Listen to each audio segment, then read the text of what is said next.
खुलुमबाय गोजोन फुंबिलिनि गासैबो बड'लेण्ड बुब्लिनि अनसायगिरिफोरखौ बरायग्रोबाय। दिनै 8 एप्रिल सनिबारनि फानजामुथिखौ फरायथिनो लादों आं गेवलां हाज'वारिया। फानजामुथिनि गिबियाव दं मेष राशि मोजां सान बयजोंबो गोसो गोरोबनो हागोन। गोसोनि रंजानायखौ लानानै समखौ गोजोनै बारहोहरनो हागोन। वृष राशि दायनिफ्राय रैखा जागोन। बायदिसिना जेंना जेंसिनिफ्राय बारग'नाय मोनगोन। उदां गोसोजों जेरावबो देरहासार जागोन। मिथुन राशि जेरावबो जेंना जागोन। जायखिजाया खामानियावनो हेंथा फैगोन। मोजां सानब्लाबो हरखाब गाज्रियासो नुजाथिगोन।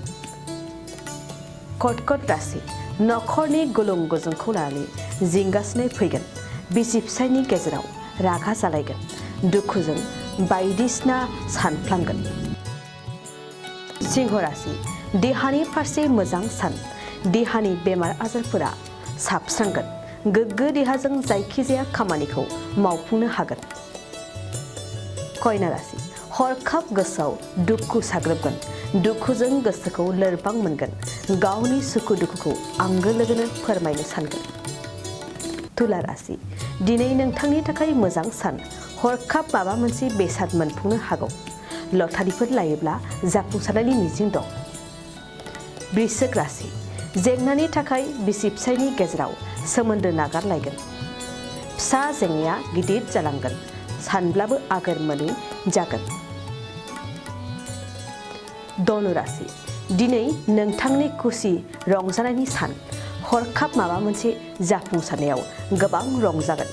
गोसोआव खुसिखौ लाथ्र'हायै बायदि जागोन। मकर राशि दावबायनायनि फारसे मोजां सान। गुबुन गोजान जायगायाव दावबायहैनो गोसो जागोन। दावबायनायजों गियान सोरजिनो हागोन। कुम्भ राशि नखराव फिसा जेंनानि थाखायनो नांज्लायनाय जागोन। नांज्लाय खमलायजों नखराव दुखुआ साग्लोबगोन।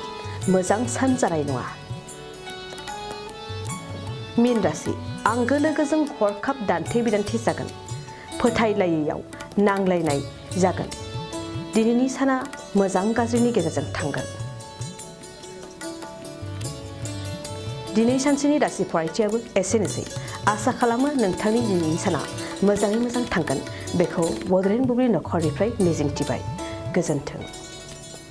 बाजाज बाइक लानो गोसो गुदुं सुबुंफोरनि थाखाय गाहाम खौरां। क'क्राझार जिल्ला सेरफांगुरियाव थानाय फुंखा इन्टारप्राइज बाजाज श'रुमा 10, 11, 12 आरो 13 एप्रिलाव सानब्रैनि हाबाफारिजों मेगालन लोगोसे एक्सचेन्ज मेला खुंफुंदों। बायगिरि बिथांमोना एसेल' बिबांनि रां होग्रोनानै गाव गावनि लुबैनाय बाइकखौ बायनो हागोन आरो 500 रां होग्रोनानै गोसोबादि बाइकखौ आवग्रिना दोननो हागोन। बे सानब्रैनि गेजेराव नोंथांमोना सेरफांगुरियाव थानाय फुंखा इन्टारप्राइज बाजाज श'रुमाव खुंफुंजानाय मेगालन काम एक्सचेन्ज मेलायाव फैनानै नोंथांनि लुबैनाय बाजाजनि बाइकखौ लांफैनो हागोन। फुंखा इन्टारप्राइज बाजाज श'रुमा मोजां अफार लाबोदों। 5 लिटार पेट्रल फ्रि, गंनै हेलमेट फ्रि, केस होनानै बाइक बायगिरिफोरनो 1500 रां केसबेक हरफिननाय जागोन। 13,999 रां बेसेनावनो डाउन पेमेन्ट होनानै बाइक लानो हागोन। आबुङै मिथिबावनो थाखाय 8134892033 आरो 6003817191 जानबुं नाम्बाराव खौरां लाहरनो हागोन।